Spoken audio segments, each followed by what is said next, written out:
Cuando mi cuerpo comenzó a florecer, mi padre y mi hermano decidieron que tenían derecho a mi cosecha. «Vamos a usar de la tuya», dijo él con frialdad. Por años tuve que dividirme entre el cuerpo que ellos tomaban y la mente que yo protegía como un tesoro escondido. Hola, mis queridos y mis queridas. Qué alegría tenerlos aquí conmigo hoy. Soy Valentina Bojorquez. Tengo 73 años bien vividos y estoy aquí en mi casita en Huasca de Ocampo, en el interior de Hidalgo. Nací en San Cristóbal de las Casas, allá en Chiapas, pero la vida me trajo a esta tierra de mucho color y calor, donde encontré mi paz. Hoy paso mis días creando miniaturas de casas típicas mexicanas dentro de botellas de vidrio. ¿Pueden creerlo? Tengo una colección de más de 50 botellas, cada una con una construcción diferente. Hay casitas de pescador de la costa de Veracruz, palapas de Quintana Roo, casas coloniales de Guanajuato, hasta un pequeño mercado de la Ciudadela que hice en homenaje a la Ciudad de México. Uso pinzas finas, palillos de dientes y mucha paciencia. La gente siempre pregunta cómo consigo colocar aquellas casitas detalladas dentro de las botellas con cuellos tan estrechos. Comencé con este oficio curioso hace unos 15 años, cuando me jubilé de la universidad.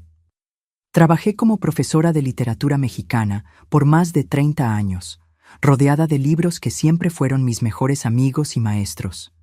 Fue un señor que frecuentaba la biblioteca de la universidad en Puebla, don Norberto, quien me enseñó el arte de las miniaturas en botellas. Él había aprendido con un marinero de los lados de Veracruz y pasaba horas mostrándome cómo doblar las pequeñas piezas de madera de balsa y encajarlas con precisión. Estoy sentada aquí en mi cuartito de artesanía, donde paso las tardes. Tengo un escritorio lleno de herramientas minúsculas que mi yerno, Juvenal, me ayudó a montar. Desde aquí de la ventana veo la calle, los niños jugando, la vida pasando. Por la noche, después de horas inclinadas sobre mis creaciones microscópicas, tomo mi té de toronjil y descanso los ojos, leyendo un poco antes de dormir. Los libros siguen siendo mi otra gran pasión. Y antes de continuar mi historia, quería hacerles un pedido especial a ustedes que me están viendo. Cuéntenme aquí en los comentarios de qué pueblito o ciudad me están viendo y a qué hora del día encontraron este video. ¿De mañanita con el café, después de la comida o ya de nochecita? Yo siempre leo todos los comentarios y me pone tan feliz saber de dónde son y cuándo sacan un tiempecito de su día para escuchar las historias de esta abuelita. Cuéntenme, ¿sí? Vamos a crear una cadena de cariño. Saben, no siempre mi vida fue este mundo mágico en miniatura que construyo hoy. Hubo un tiempo en que viví atrapada en una botella mucho más grande, sin poder ver la salida.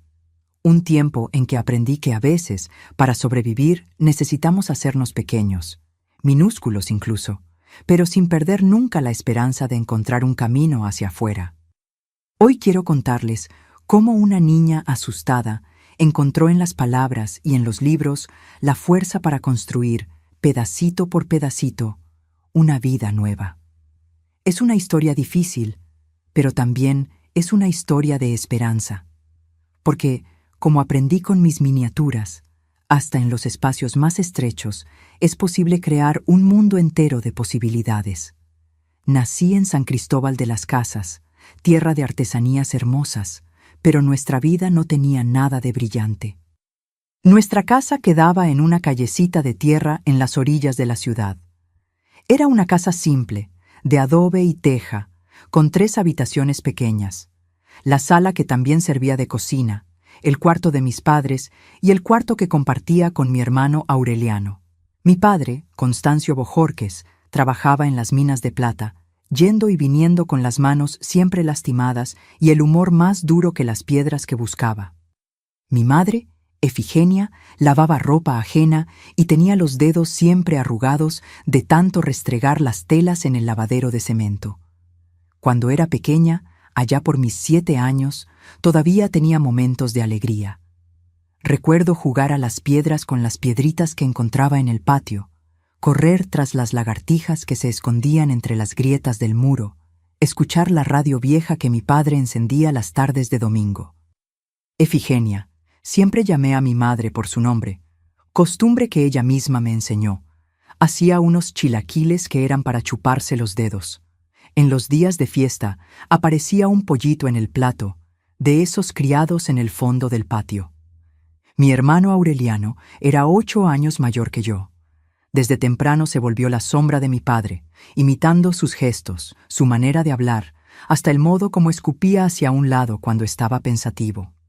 Los dos salían tempranito para las tierras de la mina y volvían cuando el sol ya se había escondido detrás de los cerros. Recuerdo que Aureliano a veces me traía piedritas de colores que encontraba. Decía que eran plata, pero yo sabía que no lo eran. Aún así, las guardaba con cariño en una latita de dulces que escondía debajo de mi colchón. En la escuela, yo era del tipo calladita, que se sentaba al fondo del salón.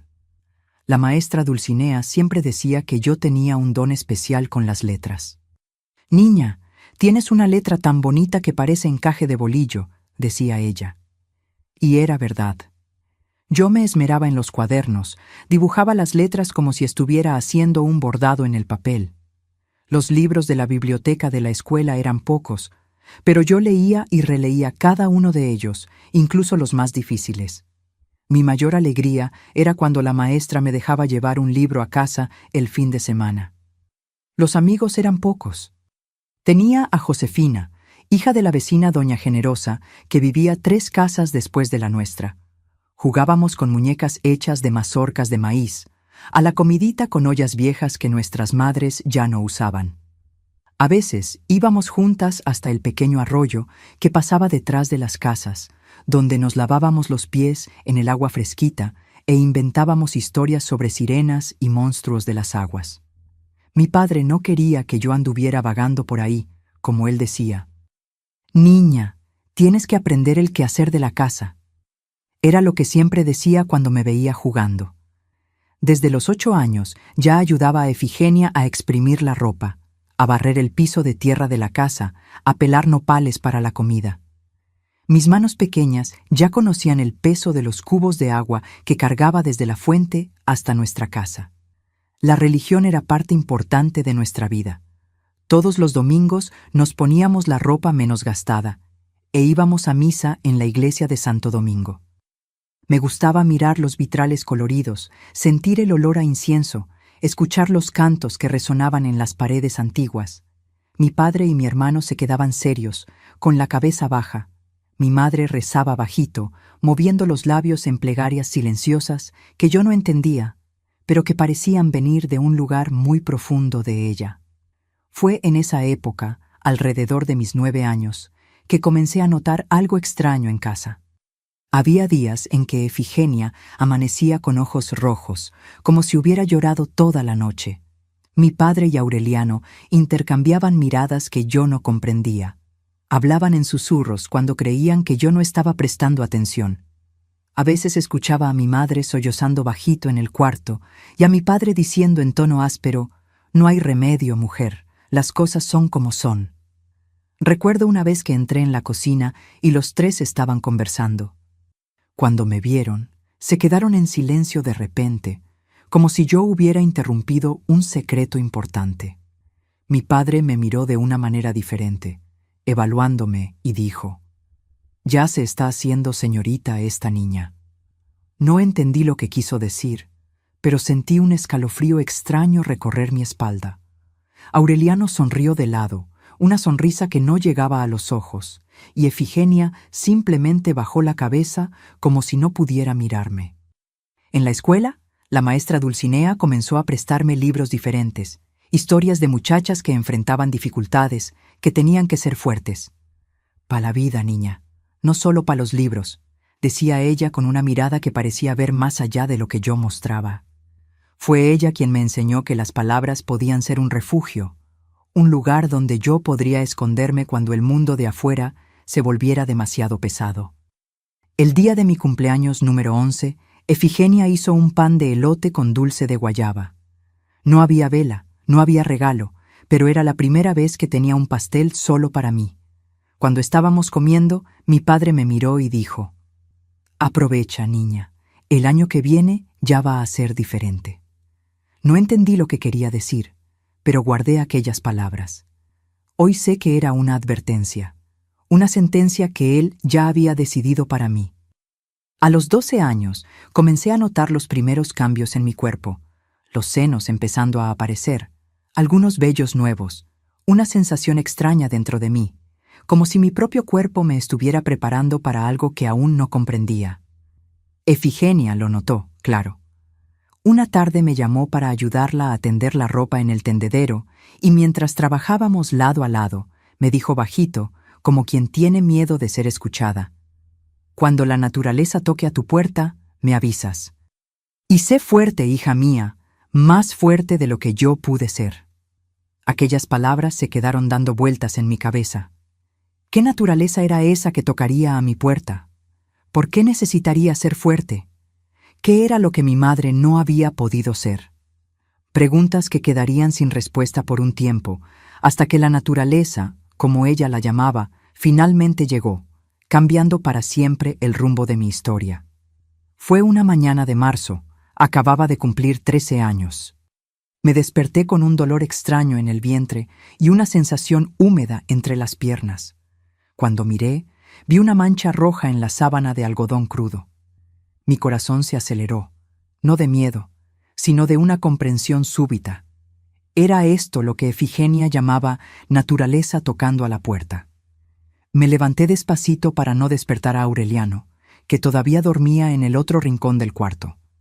Tomé un pedazo de tela limpia del cesto de ropa y me dirigí hasta el lavadero en el fondo de la casa. Con las manos temblando, me lavé como pude y enrollé el trapo entre las piernas, como ya había visto a mi madre hacer en sus días. Efigenia estaba en la cocina, revolviendo los frijoles en el fogón de leña. Me acerqué a ella y susurré: «Mamá, creo que la naturaleza tocó a mi puerta hoy».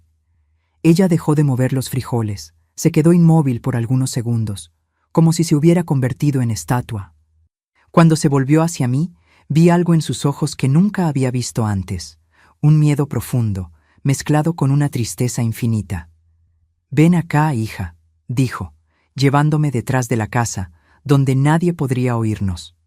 Me abrazó de una manera desesperada, como si fuera la última vez. Sentí sus lágrimas mojando mi cabello mientras susurraba: «Ahora necesitas ser fuerte, más fuerte de lo que yo fui». Me explicó cómo usar los trapos, cómo lavarlos sin que nadie viera, cómo esconder aquello de los hombres de la casa. «No le comentes nada a tu padre, ni a Aureliano. ¿Me oíste bien? Di que tienes dolor de panza si te preguntan algo». La desesperación en su voz me asustó más que la sangre. Pero esa misma noche, mientras ayudaba a Efigenia a lavar los platos de la cena, noté que tenía los ojos rojos. Había llorado toda la tarde. Cuando terminamos, fue a hablar con mi padre en el portal. No logré escuchar lo que decían, pero los gestos de ella eran de súplica. Mi padre solo movía la cabeza firmemente. En determinado momento, la agarró del brazo con fuerza y le dijo algo que la hizo palidecer. Poco después, mi padre entró y me llamó. «Ven acá, niña, necesitamos platicar. Tú y Aureliano vengan conmigo a la sala». Su voz no admitía negativa. Miré a mi madre, que solo bajó la cabeza, derrotada. En la sala mal iluminada por el quinqué de petróleo, mi padre me hizo sentar en el banco de madera. Aureliano estaba apoyado en la pared, con una sonrisa extraña en los labios. Constancio se sentó frente a mí, con los ojos fijos en los míos. «Tu madre me contó que te volviste señorita hoy», dijo con voz baja y controlada. «En nuestra familia tenemos una tradición. Cuando una niña florece, necesita entender su papel. Ahora tienes un deber con la familia que te crió y te alimentó todos estos años». Me quedé en silencio, sin entender bien lo que quería decir. Mi padre continuó: «Tu hermano y yo somos los hombres de la casa. Somos nosotros los que trabajamos duro para traer comida a la mesa. Y ahora que tienes tu flor, nosotros seremos los guardianes de ella. Vamos a asegurarnos de que florezca de la manera correcta». Sentí un frío en el estómago. Sus palabras no tenían sentido completo para mí, pero había algo en ellas que me aterrorizaba. Aureliano dio un paso adelante y dijo: «Es un honor para ti, hermanita. No todas las niñas tienen 2 hombres para cuidarlas». Mi padre entonces se inclinó más cerca y habló casi en un susurro: «A partir de hoy vamos a usar de tu flor. Es nuestra responsabilidad, ¿entiendes? Así es como funcionan las cosas en nuestra familia. Fue así con tu madre también hasta que tú naciste». Yo quería preguntar, quería entender qué exactamente querían decir, pero las palabras se quedaron atrapadas en mi garganta. Algo dentro de mí ya sabía, aunque mi mente de niña todavía no comprendiera totalmente. Miré por la puerta de la cocina y vi a mi madre de espaldas, hombros caídos, como si cargara el peso del mundo. «No necesitas tener miedo», dijo mi padre en un tono que pretendía ser amable, pero que sonaba frío como las piedras que él extraía. «Solo deja que nosotros cuidemos de ti. Es nuestro derecho, y tú no le vas a contar a nadie, porque esto es asunto de familia. Si cuentas, nadie le va a creer a una niña como tú y te llevarán al orfanato, lejos de tu madre». Aquella noche no pude dormir. Me quedé mirando las rendijas del techo, contando las estrellas que podía ver a través de ellas. Aureliano dormía en el otro rincón del cuarto, su ronquido leve llenando el silencio. Yo estaba aterrorizada ante la idea de cerrar los ojos. En mi cabeza, las palabras de mi padre se repetían como una pesadilla: «Vamos a usar de tu flor». Pasaron 2 días en que vivía en suspensión, esperando algo terrible que no comprendía completamente. Mi madre apenas lograba mirarme, como si estuviera avergonzada. Cuando nos encontrábamos a solas, solo apretaba mi mano y decía: «Sé fuerte, hija mía». En la tercera noche después de aquella conversación, desperté con el crujido de la puerta del cuarto. La luz de la luna entraba por la ventana pequeña, iluminando parcialmente la habitación. La silueta de mi padre se recortaba contra la luz débil. Fingí que seguía durmiendo, con el corazón latiendo tan fuerte que pensé que él podría oírlo. Se acercó a mi petate, se agachó a mi lado. El olor a tequila y sudor invadió mis fosas nasales. «Ya es hora de cuidar de tu flor, niña», susurró, su mano áspera tocando mi brazo. En aquel momento, algo dentro de mí se dividió en 2 partes. Una parte era la niña asustada, acostada en aquel petate, sintiendo el toque del hombre que debería protegerla. La otra parte subió hasta el techo, hasta las estrellas que brillaban más allá de las tejas, y se quedó allí observando todo desde lejos, como si no fuera conmigo. Fue así como descubrí mi primera escapatoria: separar la mente del cuerpo. Mientras mi padre hacía lo que creía que tenía derecho, mis pensamientos estaban lejos, en las historias de los libros que la maestra Dulcinea me prestaba. Me imaginaba como la protagonista de Las niñas ejemplares, viviendo en un internado en Francia, jugando en los jardines, lejos de aquella casa en San Cristóbal. A la mañana siguiente, Efigenia percibió enseguida que algo había cambiado. Vio en mis ojos aquel mismo vacío que ella llevaba en los suyos. Mientras lavábamos ropa juntas, lloró bajito: «Perdóname, hija, perdóname por no poder protegerte». Yo no respondí, no había qué decir. En vez de eso pregunté: «¿Usted también pasó por esto?». Ella solo asintió sin palabras. Entonces entendí que aquella tradición no había comenzado conmigo. Mi madre también había sido una niña como yo, atrapada en una telaraña que no podía romper. La semana siguiente volví a la escuela después de algunos días ausente. La maestra Dulcinea notó algo diferente en mí inmediatamente. Durante el recreo me llamó al salón vacío. «¿Qué pasó, Valentina? Estás diferente», dijo con aquella intuición que solo los buenos maestros tienen. Abrí la boca para hablar, pero las palabras de mi padre resonaron en mi mente: «Si cuentas, nadie te va a creer y te llevarán al orfanato». El miedo me hizo tragar la verdad. «Nada, maestra, solo ando cansada». Ella no insistió, pero me entregó un libro nuevo. «Te traje esto». Es la historia de una niña que encuentra fuerza en lugares inesperados. Era El jardín secreto. Aquel libro se convertiría en mi verdadero jardín secreto en los meses siguientes. En casa, las noches se volvieron una pesadilla. A veces era mi padre, a veces Aureliano. Nunca venían juntos, pero sabían uno del otro. Era como si tuvieran algún acuerdo silencioso sobre quién cuidaría de mi flor cada noche. Efigenia se hundía cada vez más en su silencio, incapaz de enfrentar a los hombres de la casa, atrapada en su propia historia de sumisión. Yo desarrollé una rutina para sobrevivir. Durante el día era la Valentina que todos conocían, quieta, estudiosa, ayudando en las tareas de casa. Pero por dentro me escondía cada vez más en los libros, en las historias, en las palabras que me llevaban lejos de aquella realidad. Comencé a concentrarme en un punto de la pared cuando ellos venían por la noche. Fijaba mi mirada en una mancha específica del repello y me transportaba dentro de los libros que leía. Mi desempeño en la escuela comenzó a llamar aún más la atención. Era como si mi mente, necesitando escapar de la realidad, se aferrara a los estudios como tabla de salvación. Mis redacciones especialmente impresionaban a la maestra Dulcinea. «Tienes un don», decía. «Escribes como quien ya ha vivido muchas vidas». Ella no sabía que, de cierta forma, yo realmente vivía muchas vidas. Las de los libros que devoraba y la que me veía forzada a vivir en casa, dividida entre el cuerpo que se quedaba y la mente que huía. Fue por esa época, unos 6 meses después del inicio de mi tormento, que la maestra Dulcinea me hizo una invitación que lo cambiaría todo. Estoy comenzando un grupo de lectura y escritura después de clases, 2 veces por semana. Me gustaría que participaras. Mi corazón se apretó. Más tiempo fuera de casa significaba más tiempo libre de las visitas nocturnas, más tiempo en el mundo de los libros y de las palabras. Pero también significaba enfrentar la ira de mi padre, que no quería que yo anduviera por ahí después de la escuela. «Necesito pedir permiso en casa, maestra», respondí sabiendo cuál sería la respuesta.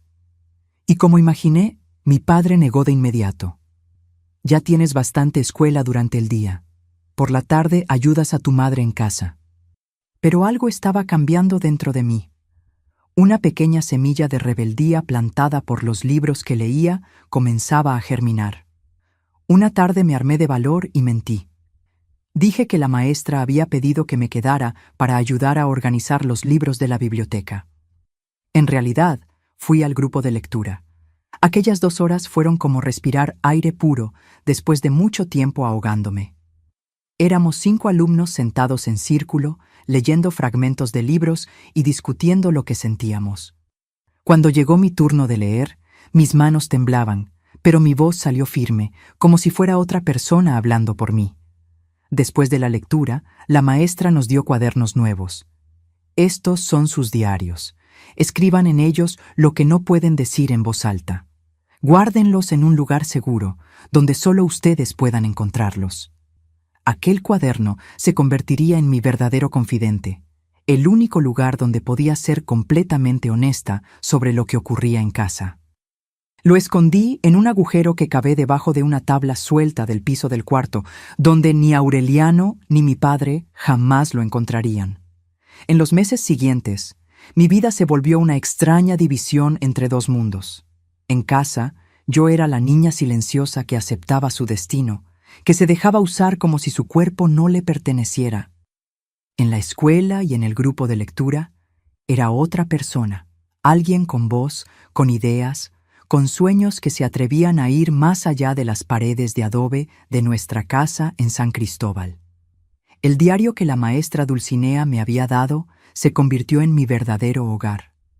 Allí podía ser honesta, podía llorar, podía gritar a través de las palabras lo que mi voz no lograba decir. Escribía a la luz de velas delgadas que conseguía guardar de los restos de las que usábamos en casa, siempre tarde en la noche, después de que todos dormían. A veces las lágrimas manchaban el papel, corriendo la tinta de la pluma que recibí de la maestra. Una noche escribí: ¿será que todas las niñas viven así? ¿Será que toda hija es usada como objeto por su propio padre y hermano? ¿O será que soy yo que nací con alguna marca invisible que les dice a los hombres que pueden hacer esto conmigo? Las noches en nuestra casa seguían un patrón que comencé a descifrar. Cuando mi padre llegaba de la mina y bebía más de lo normal, yo sabía que vendría al cuarto. Cuando Aureliano me observaba durante la cena con aquella mirada específica, yo sabía que sería él. Aprendí a leer esas señales no para evitarlas, pues no había cómo, sino para prepararme mentalmente, para tener tiempo de levantar las paredes que separaban mi mente de mi cuerpo. Efigenia, mi madre, se marchitaba cada día. Sus ojos fueron perdiendo el brillo, sus manos se volvieron más temblorosas. Una vez la encontré detrás de la casa, sollozando con el rostro entre las manos. Cuando me vio, trató de disimular, pero me senté a su lado. Tomé sus manos entre las mías. «Usted lo intenta, ¿verdad?», pregunté bajito. «¿Intenta protegerme?». Ella asintió, las lágrimas corriendo por su rostro envejecido prematuramente. «Todos los santos días, hija, pero él dice que si abro la boca, nos mata a las dos y hasta se jacta en la delegación, porque allá todos son amigos suyos.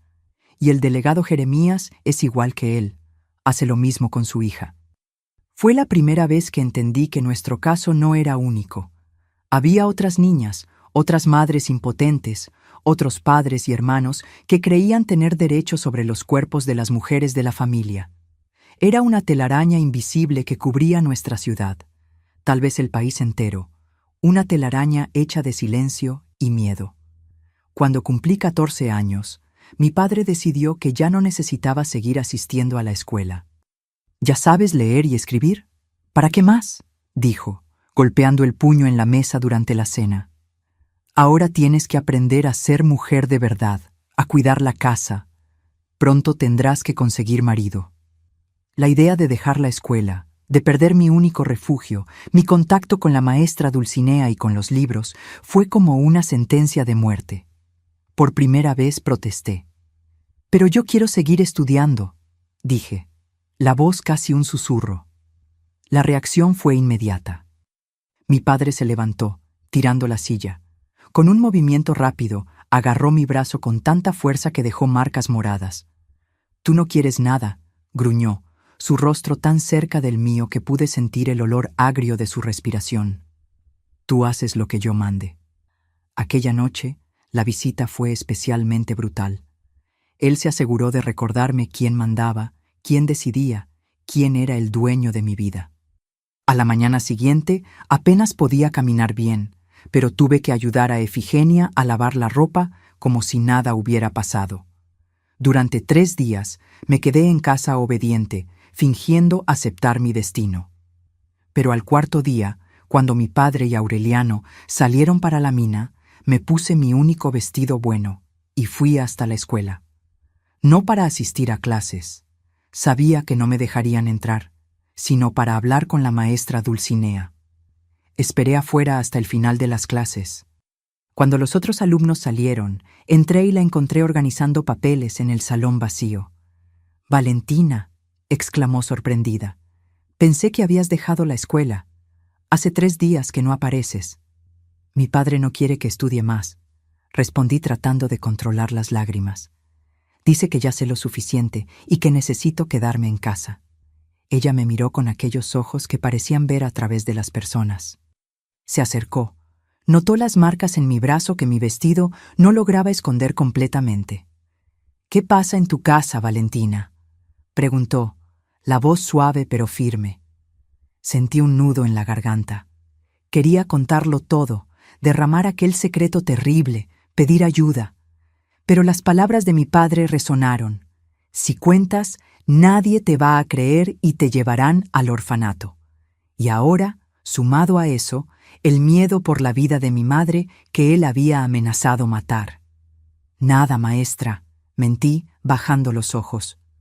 «Solo que mi padre piensa que las niñas no necesitan estudiar mucho». Ella no me creyó. Yo lo sabía, pero tampoco insistió. En vez de eso, abrió un cajón y sacó de allí 3 libros y un cuaderno nuevo. «Lleva estos», dijo, poniéndolos en mis manos. «Si no puedes venir a la escuela irá a ti, y sigue escribiendo. Las palabras tienen poder, Valentina, más poder del que te imaginas. Escondí los libros bajo el vestido y volví a casa corriendo, con miedo de que mi padre o Aureliano regresaran más temprano y descubrieran mi salida. Por suerte, llegué antes que ellos y logré esconder el tesoro junto con mi diario debajo de la tabla suelta. Uno de los libros era Jane Eyre, la historia de una huérfana que enfrenta numerosas dificultades, pero mantiene su dignidad e independencia. Leí aquel libro 7 veces en los meses siguientes. Casi me lo aprendí de memoria. El coraje de Jane, su determinación a no someterse, incluso cuando parecía no haber salida, alimentaban algo dentro de mí que se negaba a morir. El aislamiento fue la estrategia de ellos para quebrarme completamente. Sin la escuela, sin contacto con otras personas, además de Efigenia, que hablaba poco, consumida por su propio dolor, yo estaba a merced total de aquellos hombres. Aureliano ahora se quedaba en casa más tiempo, observándome, asegurándose de que yo no saliera. Comencé a entender que yo no era solo un objeto de placer para ellos, era una propiedad, algo que ellos creían poseer. Una tarde, mientras lavaba los platos de la comida, Aureliano se acercó por detrás, apretándose contra mí. Traté de alejarme, pero él me sujetó por el cabello. ¿Ya oíste hablar de los Morales?, preguntó, refiriéndose a una familia que vivía del otro lado de la ciudad. El hijo mayor de ellos está buscando esposa. El padre habló con nuestro padre ayer en la mina. Sentí un escalofrío. ¿Y eso qué tiene que ver conmigo? Él se rió. Un sonido seco y cruel. El papá va a venderte a ellos, hermanita. Dice que ya usamos suficiente tu flor. Ahora es hora de sacar provecho de ella. Te van a dar 2 cabezas de ganado y un pedazo de tierra cerca del río. El impacto fue tan grande que dejé caer el plato que estaba lavando. La vajilla se hizo añicos en el suelo, así como mi última esperanza. Ser vendida como esposa a un desconocido significaba que nunca más vería a la maestra Dulcinea. Nunca más tendría oportunidad de escapar. Aquella noche, acostada en el petate, escuché a mis padres conversando en la cocina. Mi padre confirmaba lo que Aureliano había dicho. Estaba negociando mi matrimonio con los Morales. Efigenia lloraba bajito, suplicando. «Es solo una niña todavía, Constancio. Tiene apenas 14 años». «Es edad suficiente», respondió él. «Y no es como si fuera pura. Ya está bien entrenada para ser esposa». Esas palabras me golpearon como un puñetazo. Bien entrenada, como si yo fuera un animal. Fue cuando me di cuenta de que si no hacía algo, toda mi vida sería decidida por otros. Mi cuerpo siempre sería propiedad de alguien. Pensé en huir, en simplemente salir corriendo en medio de la noche. Pero, ¿a dónde? ¿Sin dinero? ¿Sin conocer a nadie más allá de San Cristóbal? ¿Cómo sobreviviría? Y estaba la amenaza constante. Si yo huía, mi padre vendría detrás y haría que Efigenia pagara por mi desaparición. Durante algunas semanas viví en un estado de desesperación creciente. El matrimonio estaba siendo arreglado. Oía a mi padre hablando de ello todas las noches. Los Morales vendrían a conocerme pronto. Sería llevada a otra casa, donde el ciclo de abusos continuaría, solo que con otros hombres. Durante ese tiempo, la escritura en el diario se volvió aún más desesperada. Ya no eran solo relatos de lo que pasaba, sino gritos de auxilio en papel, súplicas dirigidas a nadie. La única pequeña luz era que, con el matrimonio acercándose, mi padre y Aureliano me dejaron un poco en paz durante las noches. «Tenemos que entregar la mercancía en buen estado», escuché a mi padre decirle a Aureliano una vez, riendo como si contara un chiste. Fue durante ese breve respiro que conseguí, por pura suerte, un encuentro que lo cambiaría todo.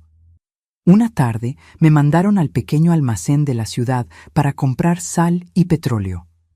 Era la primera vez en semanas que me permitían salir sola, tal vez porque el almacén era del primo de mi padre, Nicanor, que seguramente me vigilaría. En el camino, literalmente tropecé con la maestra Dulcinea, que venía de la dirección opuesta, cargando algunos libros. Al verme, su rostro se iluminó, pero enseguida se oscureció al notar mi apariencia. Yo estaba más delgada, pálida, con ojeras profundas. «Dios mío, niña, ¿qué te hicieron?», preguntó, sosteniendo mis hombros. Las lágrimas vinieron sin que pudiera controlarlas. No logré decir nada, solo llorar allí en medio de la calle mientras ella me abrazaba. «Ven conmigo», dijo, jalándome hacia el callejón entre dos casas. «Cuéntame qué está pasando, y esta vez quiero la verdad». ¿La verdad? ¿Cómo explicar aquella verdad horrible? ¿Cómo poner en palabras lo que apenas podía soportar pensar? Pero algo en la expresión de ella, en la firmeza de su voz, rompió mis últimas defensas. «Mi padre y mi hermano», comencé, la voz temblando. «Ellos abusan de mí desde que me hice señorita. Dicen que es tradición de la familia, que tienen derecho, y ahora van a venderme como esposa a los Morales». Esperé ver impacto, incredulidad, hasta repulsión en su rostro. Pero lo que vi fue una comprensión dolorosa, como si ella ya sospechara algo así. «No es la primera vez que escucho esa historia en San Cristóbal», dijo en voz baja. «Ni será la última, desafortunadamente. Pero tú, Valentina, tú tienes algo que muchas de esas niñas no tienen». «¿Qué?», pregunté sin entender. «Tu don, tu inteligencia», apretó mis manos. «Y me tienes a mí.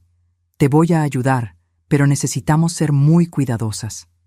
Por primera vez en muchos meses, sentí algo parecido a la esperanza. Después de aquel encuentro con la maestra Dulcinea en el callejón, volví a casa con el corazón dividido entre el miedo y una tímida esperanza. Ella me hizo prometer que nos encontraríamos de nuevo en 3 días, a la misma hora, cerca del almacén de Nicanor. «Voy a pensar en algo», me aseguró. «Mientras tanto, sigue escribiendo. Escribe todo, cada detalle, cada sentimiento». En casa, las cosas empeoraban cada día. Los Morales habían marcado una visita para el domingo siguiente. Querían examinar la mercancía, como decía mi padre, sin ningún pudor. Aureliano andaba nervioso, irritado con la idea de perder su derecho sobre mí. Una noche lo escuché discutiendo con mi padre en el portal. «¿Por qué venderla ahora?», reclamaba Aureliano. «Podemos esperar por lo menos 1 año más». «Cállate, muchacho», respondió mi padre. «Los Morales están ofreciendo 2 cabezas de ganado y ese pedazo de tierra cerca del río. Es un buen negocio y necesitamos el dinero». «¿Y mi derecho?», insistió Aureliano. «No es justo». Fue interrumpido por el sonido de una bofetada. «¿Tu derecho? ¿Quién manda en esta casa? Soy yo. Tú haces lo que yo diga. ¿Entendiste?». La comprensión me golpeó como un rayo. No estaban unidos como yo pensaba. Había tensión, había brechas en aquella alianza perversa. Guardé esa información, intuyendo que podría ser útil. Al día siguiente, mientras lavaba la ropa en el lavadero del fondo, Efigenia se acercó, mirando nerviosamente alrededor para asegurarse de que estábamos solas. «Hija», susurró. «Encontré esto debajo de la tabla suelta. Pensé que era tuyo». En sus manos temblorosas estaba mi diario. Me quedé helada. Si mi padre o Aureliano hubieran encontrado aquellas páginas donde describí todo lo que pasaba, las consecuencias serían terribles. Pero había sido Efigenia, y su mirada no era de censura, sino de una tristeza profunda, mezclada con algo que yo nunca había visto antes en ella: determinación. «Lo leí», confesó. «Lo leí todo. No sabía que escribías tan bien, hija, ni sabía que guardabas tanto dolor dentro de ti». No pude responder. Solo tomé el diario de sus manos, lista para esconderlo nuevamente. «Espera», dijo, sosteniendo mi brazo. «No voy a dejar que te vendan a los Morales. Ya permití demasiadas cosas. No voy a dejar que te pase lo mismo que me pasó a mí». «¿Qué quiere decir?», pregunté, la voz casi desapareciendo. Los ojos de ella se llenaron de lágrimas. «Mi padre me vendió a tu padre cuando yo tenía 15 años. Fui mercancía igual que tú, y me quedé callada todos estos años, muriendo un poquito cada día». Apretó mi mano con fuerza. «Pero tú no. Tú vas a salir de aquí». Aquella misma noche ocurrió lo peor. Aureliano, furioso con la idea de perderme para los Morales, decidió aprovechar una última vez lo que consideraba su derecho. Mi padre había salido a beber a la cantina de Serafín y Efigenia ya estaba durmiendo, o al menos fingía estarlo. Cuando escuché la puerta del cuarto crujir, supe que era él. A diferencia de otras veces, no me dejé disociar completamente. Algo de la conversación con la maestra Dulcinea, algo de la determinación repentina de mi madre, me dio valor para estar presente, para enfrentar la realidad de frente. Aureliano se acercó a mi petate, ya desabrochándose el pantalón. El olor a tequila era fuerte. Él también había bebido, tal vez para darse valor. «Hermanita», susurró, «una última vez antes de que te vuelvas mujer de los Morales». Por primera vez reaccioné. «No», dije, la voz más firme de lo que jamás había sido. «No me toques». Él pareció impactado por un momento, luego se rió bajito. «Ahora te haces la difícil. No sirve de nada, sabes que no tienes opción». Trató de agarrarme, pero me escabullí, levantándome del petate. «Sí tengo opción», dije, el corazón latiendo tan fuerte que pensé que él podría oírlo. «Puedo gritar tan alto que todos en la calle escucharán. Puedo contarle a todos lo que tú y papá me hacen». Su rostro se contorsionó de rabia. «Nadie te va a creer. Y si lo intentas, te voy a golpear hasta que no puedas hablar más». «Entonces pégame», desafié. Una fuerza que no sabía que tenía se apoderó de mí. «Pégame y deja las marcas para que todos las vean mañana. A los Morales les va a encantar comprar una novia toda morada». Fue la mención de los Morales lo que lo hizo dudar. Él sabía que mi padre se enfurecería si algo interfería con el negocio. Aproveché su vacilación para continuar. «Y hay más», agregué. «Escribí todo, cada noche, cada cosa que ustedes me hicieron. Está todo registrado, escondido en un lugar que ustedes nunca encontrarán. Si algo me pasa, otras personas van a encontrar ese diario». Era una fanfarronada. El diario existía, pero su escondite había sido descubierto por Efigenia. Aún así, la duda en la mirada de Aureliano mostró que mis palabras habían surtido efecto. Retrocedió, confuso, la rabia todavía evidente, pero ahora mezclada con miedo. «Estás mintiendo», dijo, pero sin la misma convicción de antes. «Prueba a ver», respondí, sosteniendo su mirada. Por un momento tenso, nos quedamos allí parados, mirándonos en la penumbra del cuarto. Entonces, maldiciendo en voz baja, se dio vuelta y salió, azotando la puerta tras de sí. Me desplomé en el petate, temblando de pies a cabeza, apenas creyendo lo que acababa de hacer. Había enfrentado a Aureliano, había resistido por primera vez. No había sido una gran victoria. Él volvería seguramente cuando estuviera menos borracho, menos confundido. Pero algo fundamental había cambiado dentro de mí. Ya no era solo una víctima pasiva. A la mañana siguiente, Aureliano evitó mirarme durante el desayuno. Mi padre, ajeno a lo que había pasado, hablaba animadamente sobre la visita de los Morales el domingo.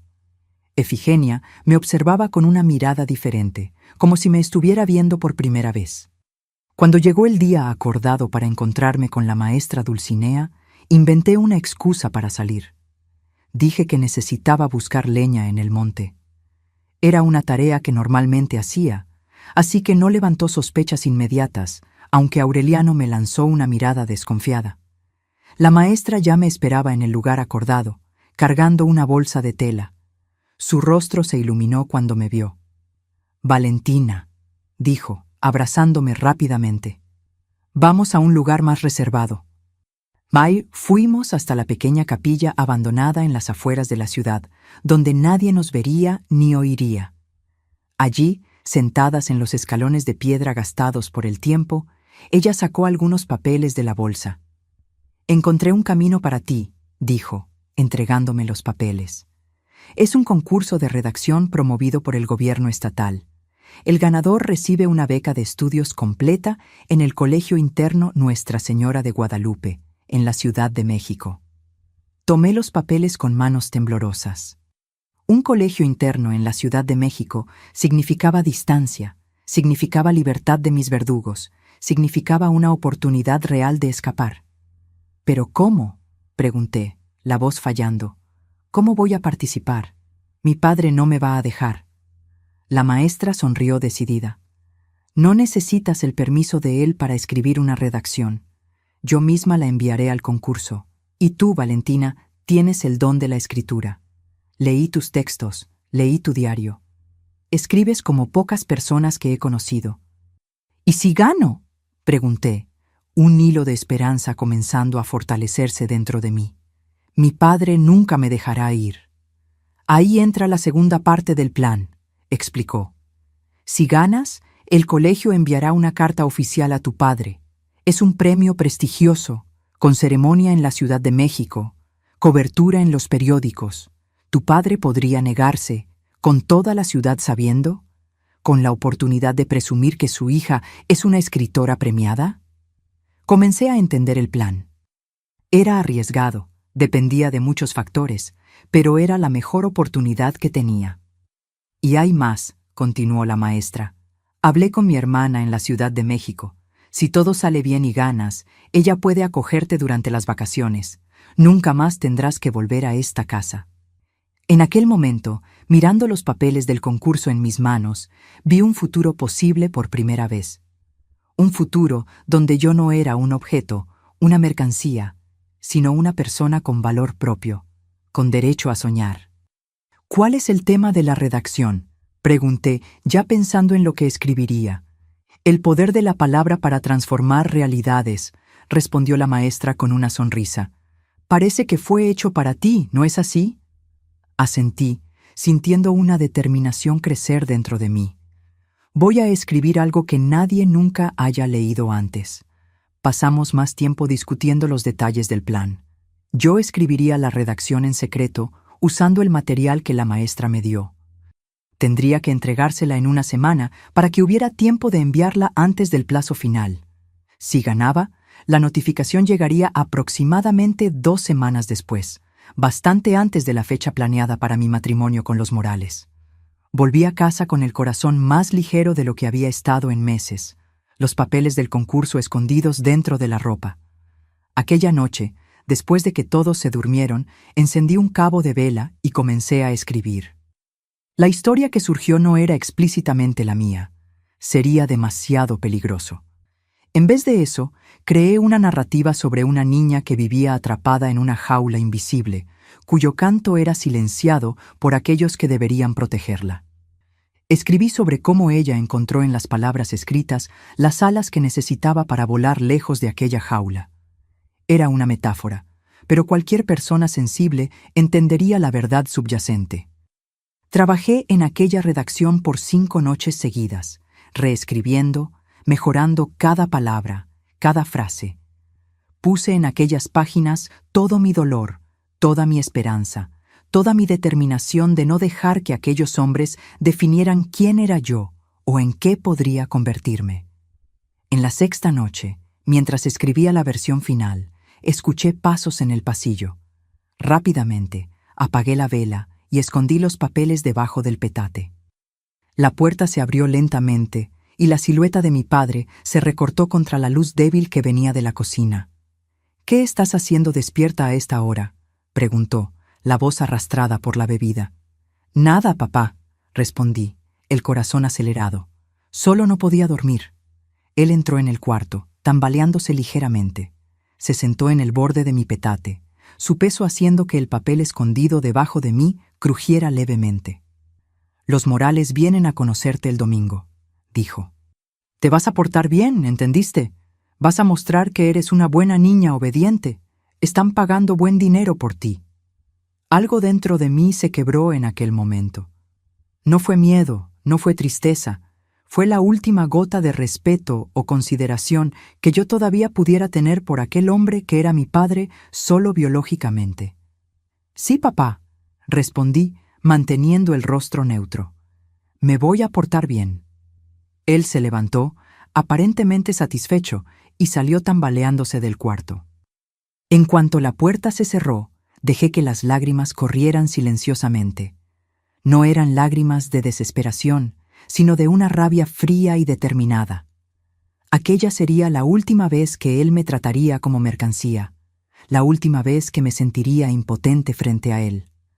A la mañana siguiente, encontré a Efigenia sola en la cocina.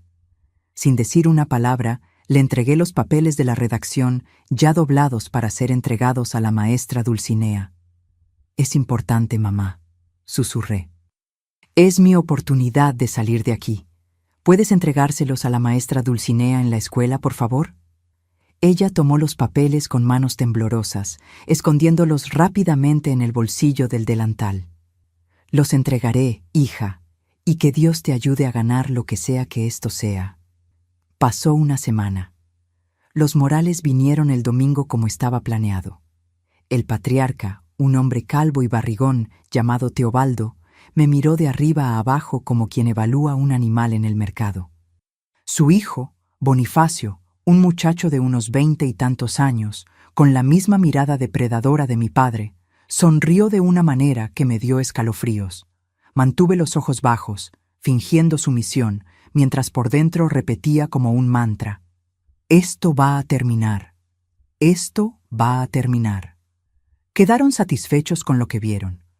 Acordaron los detalles finales con mi padre. El matrimonio se realizaría en un mes. Yo tendría que ir a vivir a su rancho, a unos 10 kilómetros de la ciudad, lejos de cualquier posibilidad de ayuda, lejos de la maestra Dulcinea, lejos de cualquier esperanza, o eso pensaban ellos.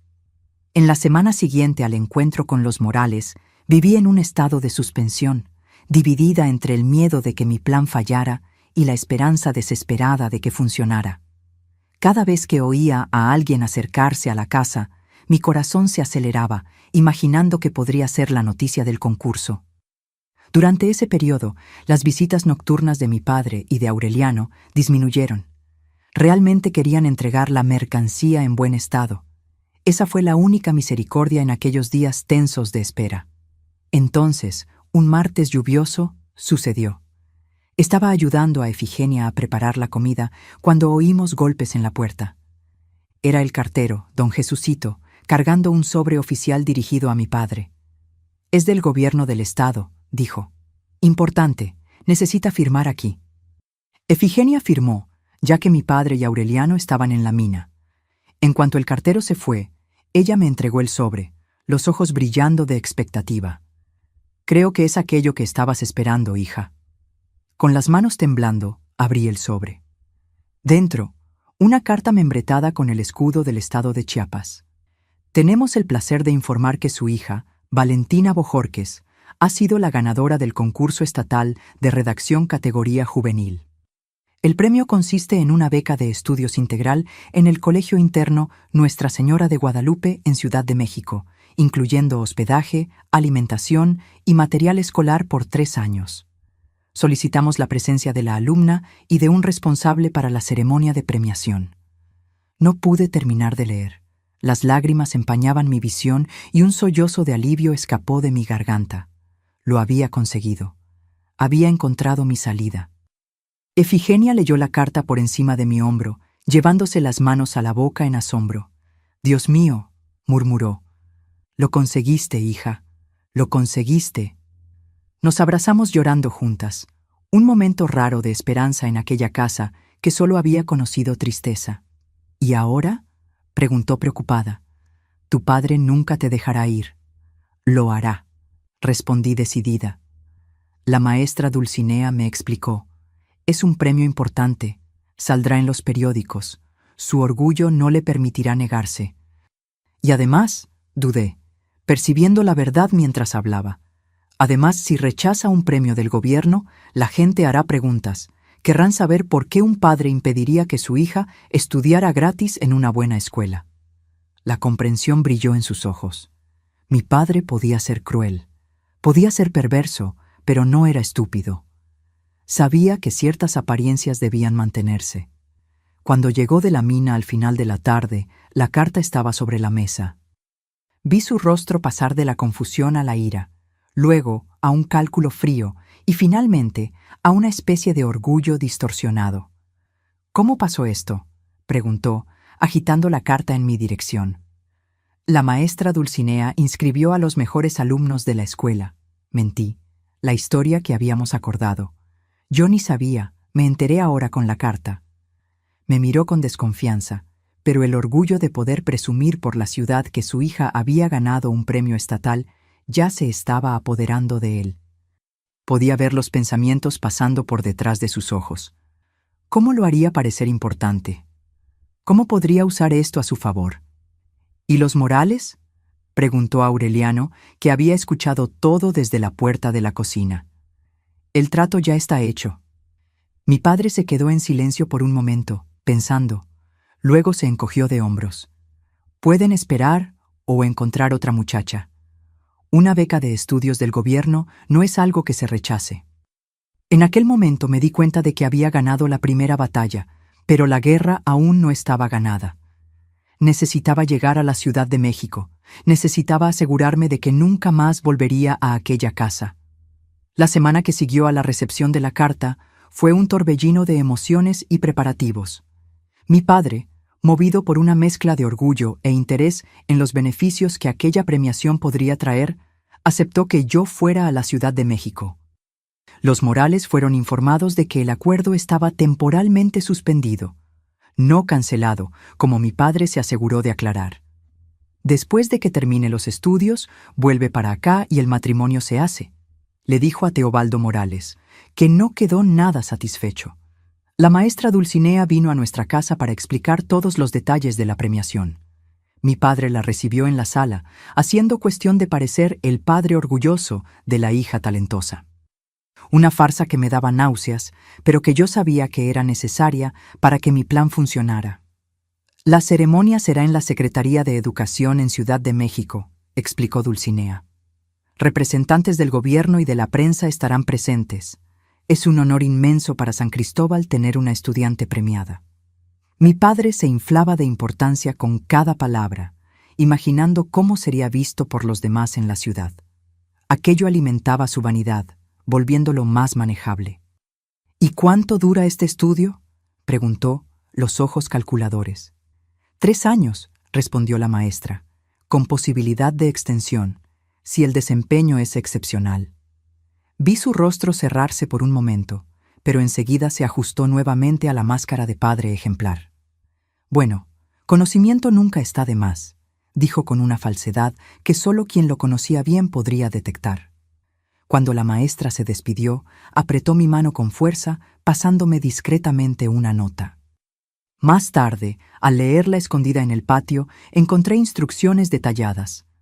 Lleva solo lo esencial. Mi hermana Hermenegilda estará en la ceremonia y te llevará a su casa después. Ten valor. Efigenia me ayudó a preparar el pequeño atado con mis pocas ropas. Sus ojos estaban llenos de lágrimas. Una mezcla de alegría por mi oportunidad de escapar y tristeza por nuestra separación inminente. «Ven conmigo, mamá», supliqué en un susurro mientras doblábamos una vieja falda. «No tienes que quedarte aquí con ellos». Ella negó con la cabeza resignada. «Mi tiempo ya pasó, hija. Ya no tengo fuerzas para empezar de nuevo. Pero tú tienes toda la vida por delante y tienes lo que yo nunca tuve. El don de las palabras». Quería insistir, pero algo en su mirada me dijo que sería inútil. Efigenia había aceptado su destino hacía mucho tiempo. Su pequeña rebelión había sido ayudarme a escapar, y eso ya exigía más valor del que ella creía poseer. «Te voy a escribir», prometí. «Y un día, cuando pueda, vendré a buscarte». Ella sonrió.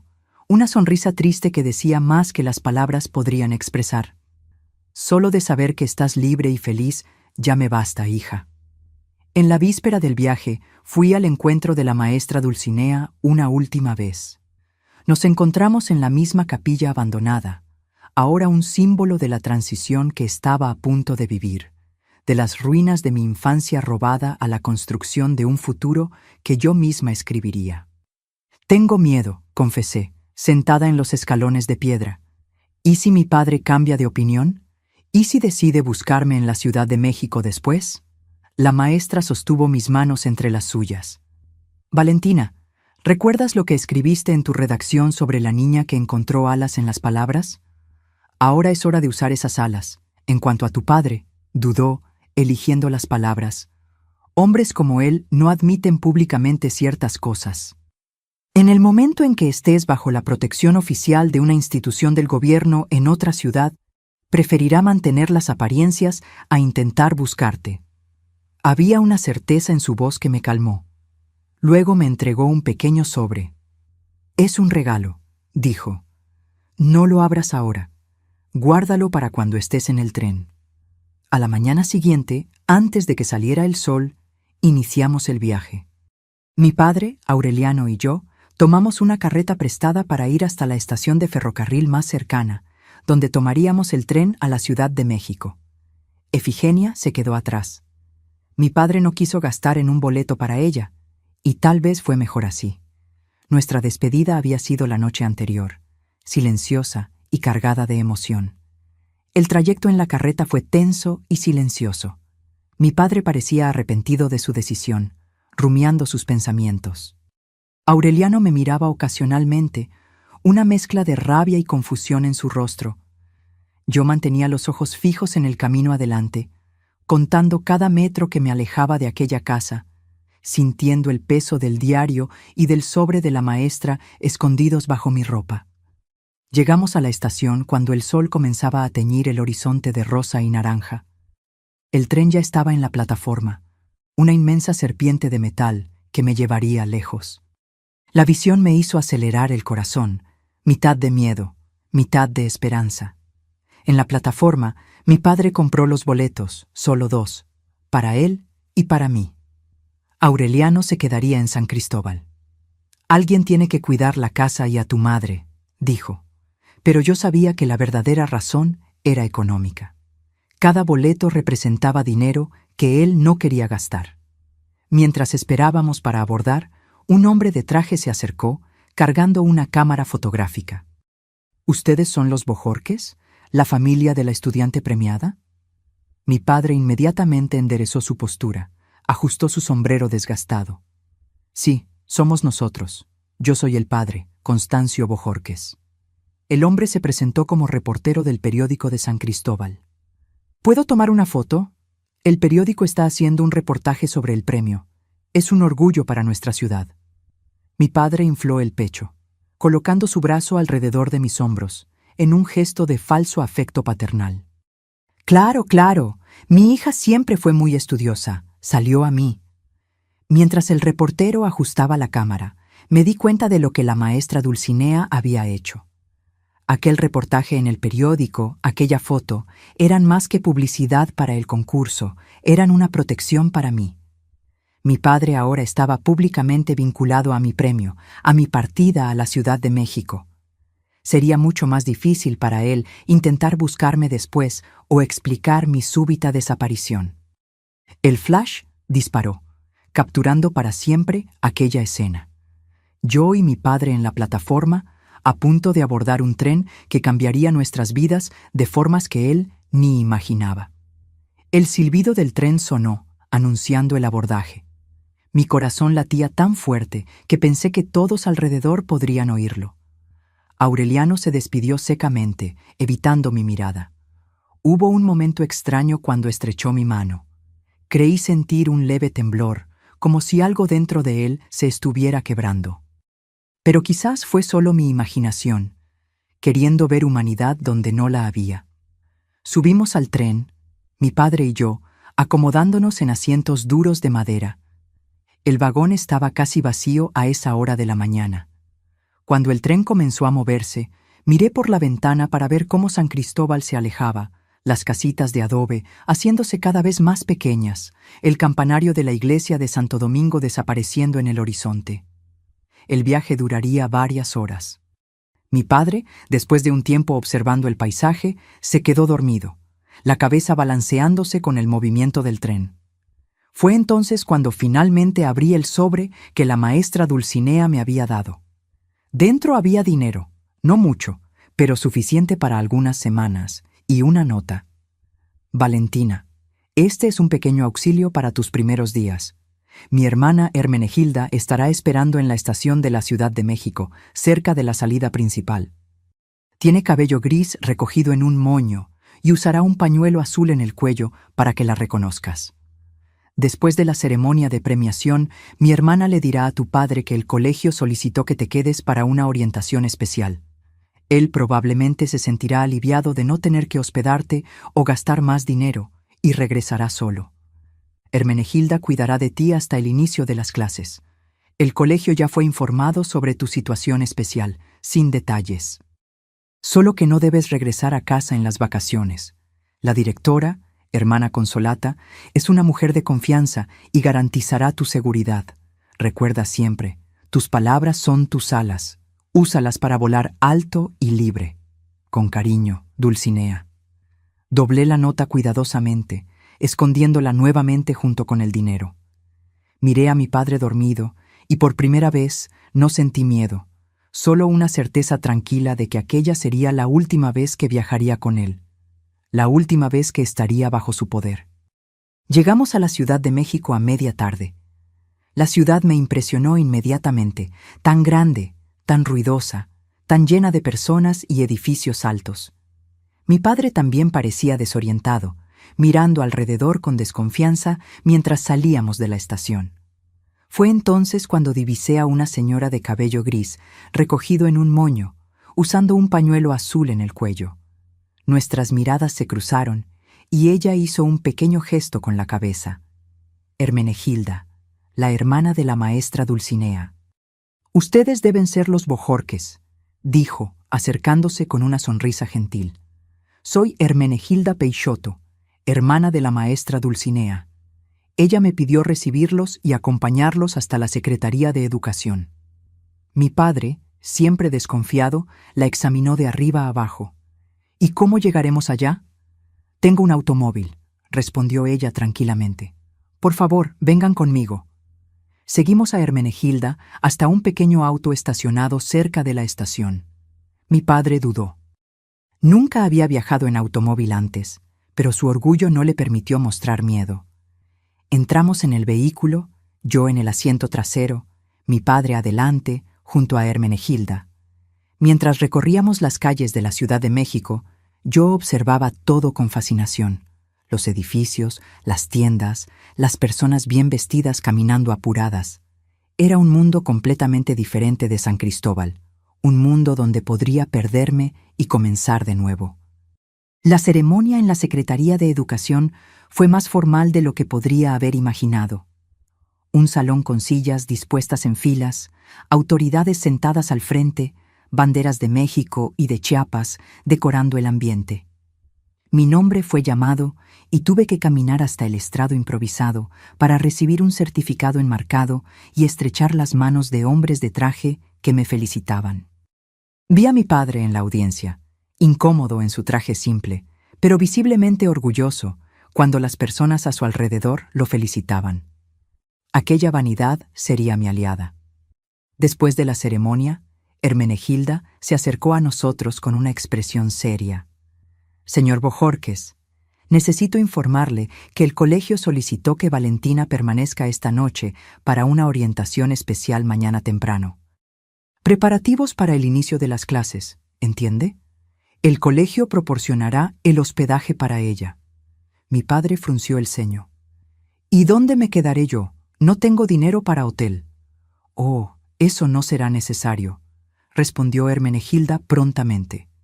El señor puede regresar a San Cristóbal hoy mismo. Hay un tren a las 6 de la tarde.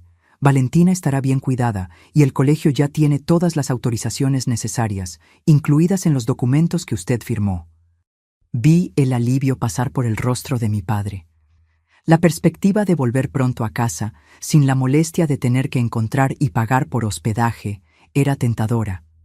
Además, los documentos mencionados por Hermenegilda habían sido firmados por él sin leer, en la prisa de parecer un padre responsable ante la maestra Dulcinea. Bueno, si es así, dijo, rascándose la barba sin afeitar. Luego se volvió hacia mí, sin saber bien cómo despedirse. No éramos una familia de abrazos o palabras de afecto. «Pórtate bien», fue todo lo que dijo, en un tono que mezclaba orden y vergüenza. Y no olvides de dónde vienes. No lo olvidaré, papá, respondí. Y era verdad. Jamás olvidaría de dónde venía, de lo que había sobrevivido, de quién había dejado atrás. Él dio un asentimiento torpe y luego partió con Hermenegilda, que se ofreció para llevarlo de vuelta a la estación. Me quedé allí parada en el patio de la Secretaría de Educación, sosteniendo mi certificado y mi pequeño atado de ropa, sintiendo una mezcla indescriptible de emociones: alivio, miedo, esperanza y una extraña sensación de vacío que no esperaba. Una hora después, Hermenegilda regresó sola. Él embarcó en el tren, dijo, y sentí mis hombros relajarse, como si un peso enorme hubiera sido retirado de ellos. Vamos a mi casa ahora. Estás a salvo. ¿A salvo? Una palabra que apenas conocía, un concepto casi abstracto para mí hasta aquel momento. Entré nuevamente en el automóvil de Hermenegilda, dejando atrás no solo la Secretaría de Educación, sino toda una vida de miedo y abuso. La casa de Hermenegilda quedaba en un barrio tranquilo, alejado del centro. Era pequeña, pero acogedora, con libros apilados por todas partes. Ella era maestra, como su hermana. Una habitación simple me esperaba, con una cama de verdad, no un petate en el suelo, un lujo que nunca había experimentado. Te quedarás aquí hasta el inicio de las clases, dentro de 2 semanas, explicó, mostrándome la casa. Después irás al internado. Ya hablé con la hermana Consolata, la directora. Ella sabe que tu situación es delicada. ¿Ella sabe todo?, pregunté temerosa. Hermenegilda negó con la cabeza. No los detalles. Solo que no puedes regresar a casa en las vacaciones. Es una mujer sensible, entenderás sin que necesites explicar. Aquella primera noche, lejos de San Cristóbal, lloré silenciosamente en la habitación prestada. No eran lágrimas de tristeza, sino de alivio, de liberación. Era como si cada lágrima llevara consigo un poco del peso que había cargado por tanto tiempo. En las 2 semanas que pasé con Hermenegilda, comencé a acostumbrarme a la idea de libertad. Ella me llevó a conocer la Ciudad de México, me regaló algunos libros, me enseñó cosas simples como usar un teléfono público o tomar un autobús, conocimientos básicos que nunca había tenido oportunidad de aprender. Una tarde me llevó a una tienda de uniformes, donde me probé el uniforme del Colegio Nuestra Señora de Guadalupe. Una falda azul marino plisada, camisa blanca, calcetas hasta la rodilla. Cuando me vi en el espejo, vestida como una estudiante de verdad, casi no reconocí a la niña que me devolvía la mirada, una niña con futuro.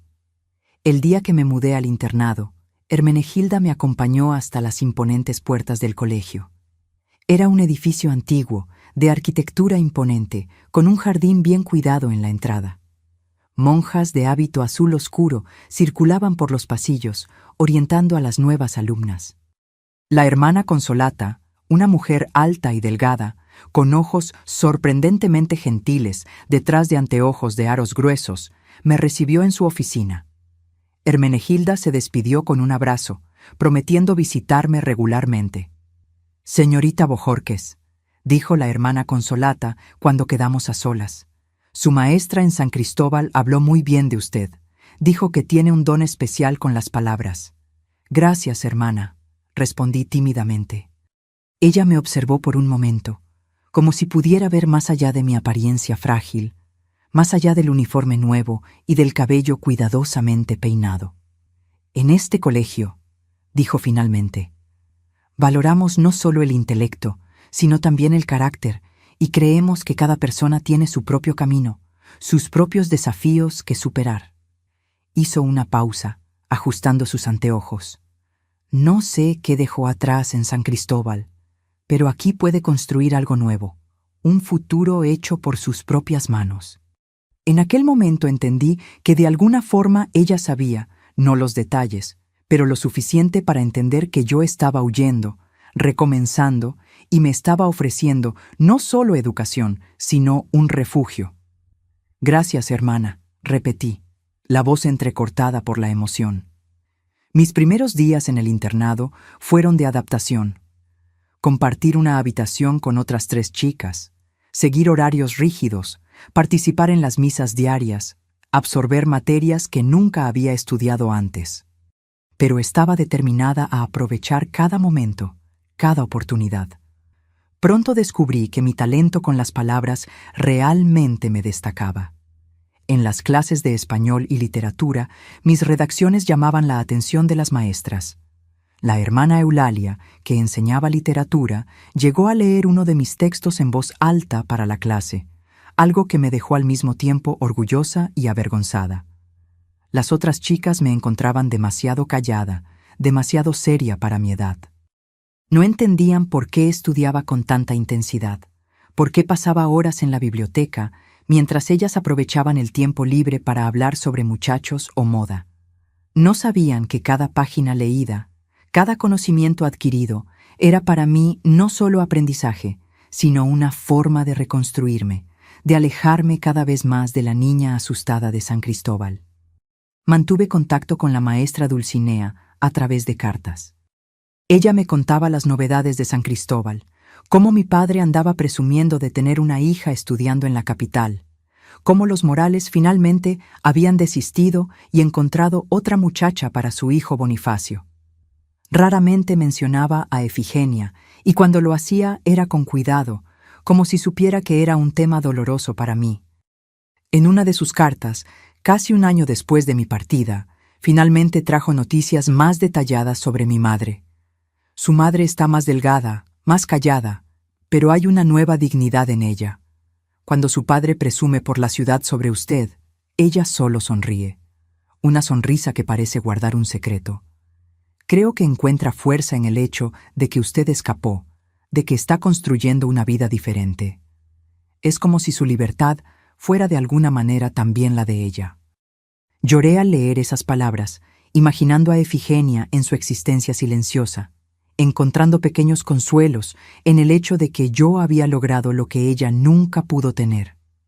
En los años que siguieron, me sumergí en los estudios con una dedicación que impresionaba hasta a las monjas más exigentes. Mi objetivo era claro: nunca más volvería a depender de nadie.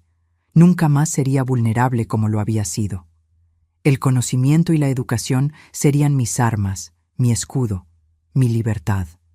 Cuando llegaron las primeras vacaciones escolares, como estaba acordado, no regresé a San Cristóbal. Me quedé en el internado con algunas pocas alumnas que, por razones diversas, tampoco podían o querían volver a casa. La hermana Consolata me asignó tareas especiales en la biblioteca, permitiéndome seguir aprendiendo incluso durante el receso. Fue durante esas vacaciones que conocí a la hermana Matilde, una monja anciana que raramente salía de sus aposentos debido a su salud frágil. Había sido profesora de literatura durante décadas y poseía una colección particular de libros que me permitió explorar. Fue ella quien me presentó la obra de Rosario Castellanos, de Sor Juana Inés de la Cruz, de Virginia Woolf, mujeres que usaron las palabras para crear mundos, para expresar verdades profundas. Las palabras son semillas, me dijo la hermana Matilde una tarde mientras discutíamos un libro. Plantadas en el corazón y en la mente, crecen, florecen, dan frutos. Las palabras que escribes hoy pueden alimentar a alguien mañana. Aquella frase se quedó conmigo, resonando en los años siguientes. Comencé a soñar no solo con mi propia libertad, sino con la posibilidad de usar mis palabras para ayudar a otras niñas, a otras mujeres atrapadas en sus propias jaulas invisibles. A los 17 años, cuando completé el curso en el Colegio Nuestra Señora de Guadalupe, ya no era más la niña asustada que había llegado de San Cristóbal. Me había convertido en una joven segura, articulada, determinada. Gracias a mi excelencia académica, conquisté otra beca, esta vez para estudiar letras en la Universidad Nacional Autónoma de México. La vida universitaria me abrió aún más horizontes. Conocí personas de diferentes lugares, con diferentes historias, diferentes sueños. Aprendí que mi experiencia, por más dolorosa que hubiera sido, no era única. Muchas mujeres cargaban cicatrices semejantes. Muchas tenían historias de abuso escondidas bajo sonrisas educadas. Fue en la universidad donde comencé a escribir seriamente. No solo redacciones académicas, sino cuentos, poemas, crónicas, textos que hablaban de forma velada sobre opresión, sobre silenciamiento, sobre liberación. Textos que tocaban a otras personas, que provocaban reflexiones, que construían puentes entre mi experiencia y la de quien leía. Y fue a través de esos textos que encontré no solo mi voz, sino también mi propósito: usar las palabras para iluminar los rincones oscuros donde el abuso se escondía, para dar voz a quien había sido silenciado, para mostrar caminos de salida a quien se sentía atrapado. La niña que un día fue tratada como mercancía se transformó en una mujer que usaba sus palabras para cambiar el mundo. Una palabra, una historia, una vida a la vez. Hoy, a los 73 años, vivo tranquila aquí en Huasca de Ocampo, donde encontré mi rincón de paz. Llegué a este pueblito hace casi 20 años, después de jubilarme como profesora universitaria en Puebla, donde enseñé literatura mexicana por más de 3 décadas. Mi trayectoria después de la universidad en la Ciudad de México me llevó por varios caminos. Trabajé como maestra en escuelas públicas. Después conseguí un puesto en la Universidad Autónoma de Puebla. Fue allí donde conocí a Edmundo, un profesor de historia que se convirtió en mi compañero por 35 años hasta su fallecimiento hace 5 años. No tuvimos hijos biológicos, una elección mía, resultado de las cicatrices del pasado. Pero adoptamos a Martín, hoy con 45 años, que nos dio 2 nietos maravillosos, Cecilia y Ramón. Mi cuartito de artesanía, donde creo mis miniaturas de casas típicas mexicanas en botellas, es mi refugio. Comencé este curioso pasatiempo después de conocer a don Norberto, un señor que frecuentaba la biblioteca donde trabajé en Puebla. Él me enseñó a doblar las pequeñas piezas de madera de balsa, a usar pinzas finas y a tener paciencia infinita para construir estos mundos en miniatura. Cada botella cuenta una historia. Tengo una con una réplica de la casa donde nací en San Cristóbal, otra con el Colegio Nuestra Señora de Guadalupe, otra con la primera escuela donde enseñé. Son pedazos de mi vida, preservados como pequeños museos personales. Tengo una rutina tranquila. Me despierto temprano, tomo mi café escuchando la radio. Después me dedico a mis miniaturas por algunas horas. Por las tardes recibo visitas, amigas de la iglesia, exalumnos que pasan para un café, mi hijo Martín con los nietos cuando pueden venir de Puebla. A veces doy charlas en la escuela local sobre literatura o talleres de escritura creativa para jóvenes. Logré traer a mi madre, Efigenia, para vivir conmigo cuando me establecí en Puebla. Vivió con nosotros por casi 10 años, finalmente conociendo un poco de paz antes de fallecer. A mi padre y a Aureliano nunca más los vi. Supe por carta de la maestra Dulcinea que mi padre murió en un accidente en la mina años después de que salí de San Cristóbal, y Aureliano se mudó a Chihuahua. Publiqué varios libros a lo largo de los años, cuentos, crónicas y 2 novelas. El más conocido, Niña en jaula de cristal, ganó premios nacionales de literatura. En él cuento de forma ficcionalizada la historia de una niña que escapa del abuso a través de las palabras. Muchas lectoras me escriben diciendo que se identificaron, que encontraron valor en mis páginas. Esa es, quizás, mi mayor alegría hoy. Saber que las palabras que un día me salvaron, ahora ayudan a otras personas a encontrar su propia liberación. Las semillas de las que hablaba la hermana Matilde que planté dieron frutos que alimentan corazones hambrientos de esperanza. Mirando hacia atrás, hacia la niña asustada que fui, siento una ternura inmensa. Quisiera poder volver en el tiempo y decirle: lo lograrás. Construirás una vida hermosa, conocerás el amor verdadero, usarás tu dolor para ayudar a otras personas. Tus palabras serán alas no solo para ti, sino para muchas otras niñas atrapadas en sus propias jaulas. Esa es la vida que construí, ladrillito por ladrillito, palabra por palabra. Una vida que, a pesar de las cicatrices del pasado, o tal vez por causa de ellas, se convirtió en una historia de esperanza. Mis queridos y mis queridas que me están viendo ahora, Si están pasando por algo parecido a lo que viví o conocen a alguien en esa situación, quiero decirles algunas cosas importantes.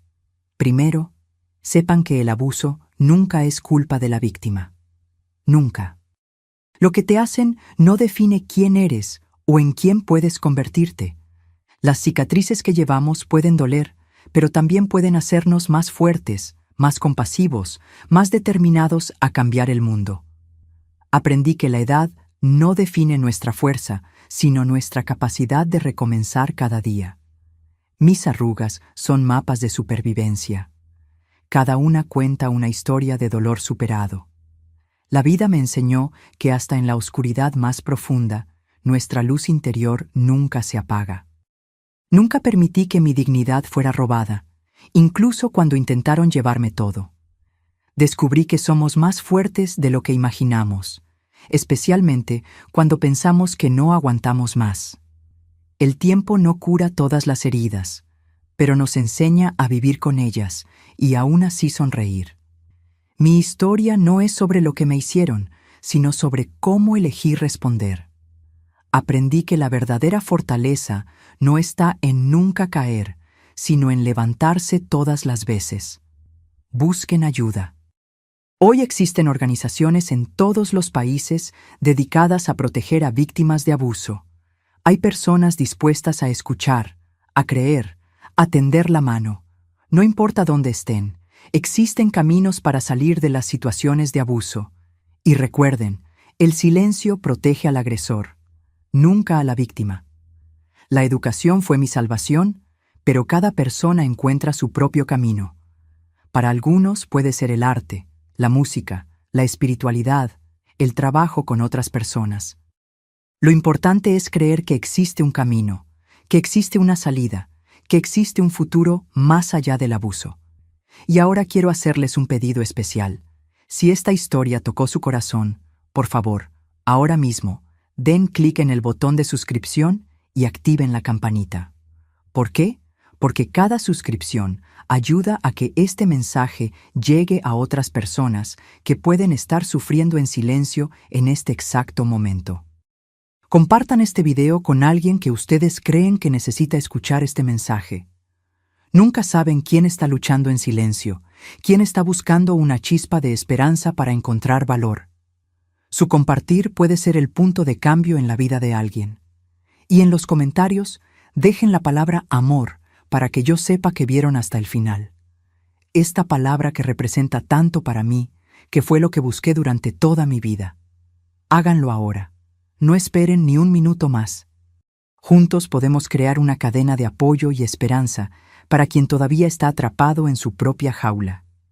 Recuerden siempre, nuestras historias, por más dolorosas que sean, no definen nuestro futuro. Son apenas capítulos de un libro que seguimos escribiendo todos los días con nuestras propias palabras, nuestras propias elecciones, nuestro propio valor.